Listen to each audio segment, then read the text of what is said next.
ডিম দিয়ে দুর্দান্ত টেস্টি একটা রেসিপি আজকে বানিয়ে দেখাবো। রুটি, পরোটা, রাইস সব কিছুর সাথে এটা কিন্তু দারুণ খেতে লাগে।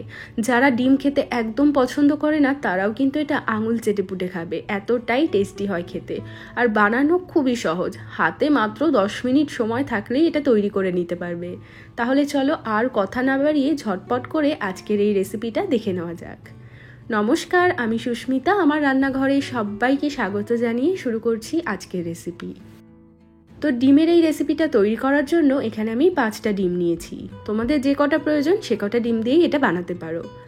অল্প একটু লবণ দিয়ে ডিমটাকে খুব ভালো করে ফেটিয়ে নেব।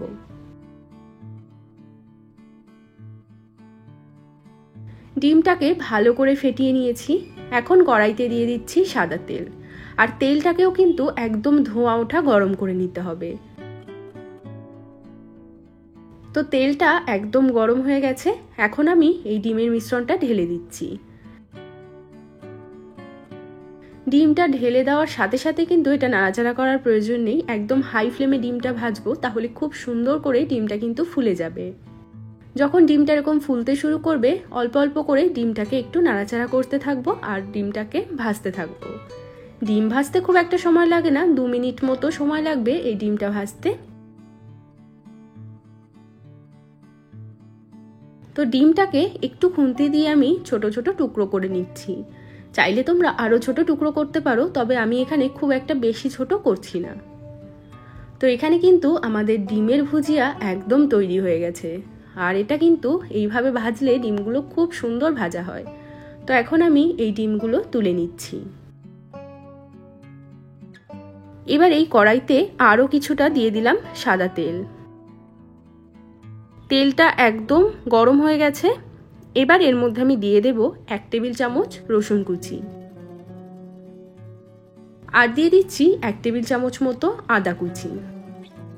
দিয়ে দিচ্ছি 2-3টে মতো কাঁচা লঙ্কা।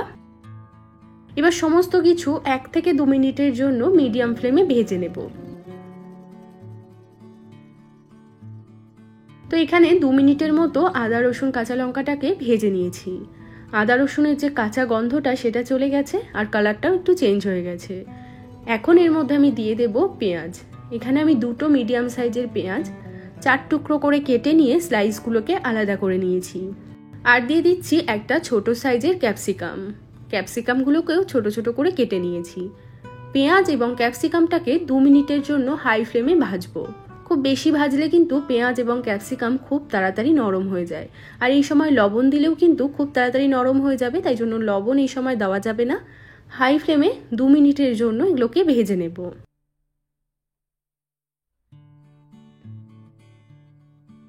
2 মিনিটের জন্য পেঁয়াজ ক্যাপসিকাম ভেজে নিয়েছি। পেঁয়াজ আর ক্যাপসিকামের যে ক্রাঞ্চি একটা ভাব থাকে সেটা কিন্তু একদম থাকবে, খাওয়ার সময় মুখে পড়লেও কিন্তু দুর্দান্ত লাগবে। তো পেঁয়াজ ক্যাপসিকাম ভাজা হয়ে যাওয়ার পর এখন এর মধ্যে অ্যাড করে দিচ্ছি 2 টেবিল চামচ টমেটো সস।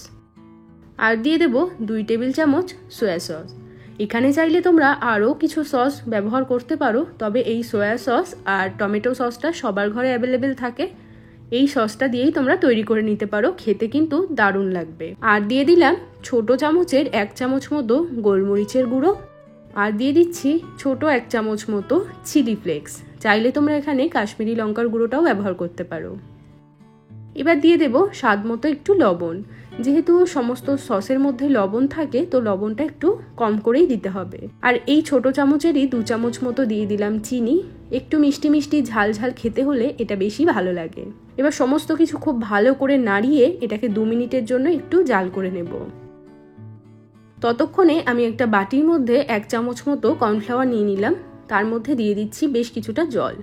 কর্নফ্লাওয়ারটাকে খুব ভালো করে গুলিয়ে নেব। কর্নফ্লাওয়ারের পরিবর্তে চাইলে তোমরা এটা ময়দা দিয়েও তৈরি করতে পারো। তো কর্নফ্লাওয়ারের এই মিশ্রণটা আমার একদম তৈরি। এদিকে সসটাকে 2 মিনিটের জন্য ভালো করে জাল করে নিয়েছি। এবার এই কর্নফ্লাওয়ারের মিশ্রণটা দিয়ে দেব। তার সাথে বাটিটা ধুয়ে আরও হাফ বাটি মতো জল দিয়ে দেব। খুব ভালো করে এই সসের সাথে মিশিয়ে নিচ্ছি যাতে কর্নফ্লাওয়ারটা দলা না পেকে যায়। ভালোভাবে সমস্ত কিছু মিশিয়ে নেওয়ার পর এবার গ্যাসের ফ্লেমটা একটু বাড়িয়ে সসটাকে আবার জাল করে নেব। তো এখন দেখো সসটা একদম টকবক করে ফুটছে আর বেশ আঠালো হয়ে এসছে। এখন এর মধ্যে আমি দিয়ে দিচ্ছি ভেজে রাখা ডিম। খুব ভালো করে সমস্ত কিছুর সাথে ডিমটাকে মিশিয়ে নেব। এবার গ্যাসের ফ্লেমটা মিডিয়ামে রেখে 2 থেকে 3 মিনিটের জন্য এটাকে এইভাবে জাল করে নিচ্ছি।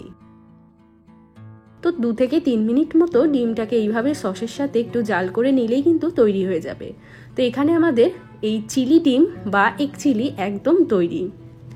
আর এই রেসিপিটা কিন্তু তোমরা চাইলে এরকম একটু গা মাখাও করতে পারো বা একদম ড্রাইও করতে পারো। এটা রুটি পরোটা দিয়ে খেতে কিন্তু দারুণ লাগে। তো এখানে আমাদের এগ চিলি বা ডিম চিলি একদম তৈরি। এবার এটাকে পরিবেশন করতে হবে গরম গরম। এত সহজ একটা রেসিপি 10 মিনিটে তৈরি হয়ে যাবে, তাও আবার এত টেস্টি। রুটি পরোটা দিয়ে যেমনি ভালো লাগে, ভাত দিয়ে খেতেও কিন্তু ততটাই ভালো লাগে। যারা ডিম খেতে পছন্দ করে না তারাও এটা একদম আঙুল চেটেপুটে খাবে। তো আজকের এই রেসিপিটা তোমাদের কেমন লাগলো সেটা কিন্তু অবশ্যই একটা লাইক বা কমেন্ট করে আমাকে জানাবে। চ্যানেলটিকে সাবস্ক্রাইব করে না থাকলে চ্যানেলটিকে সাবস্ক্রাইব করে নেওয়ার অনুরোধ রইল। সবাই ভালো থাকবে, সুস্থ থাকবে। আমি আবারও চলে আসবো অন্য কোনো রেসিপির সাথে। আজ এ পর্যন্তই, টাটা।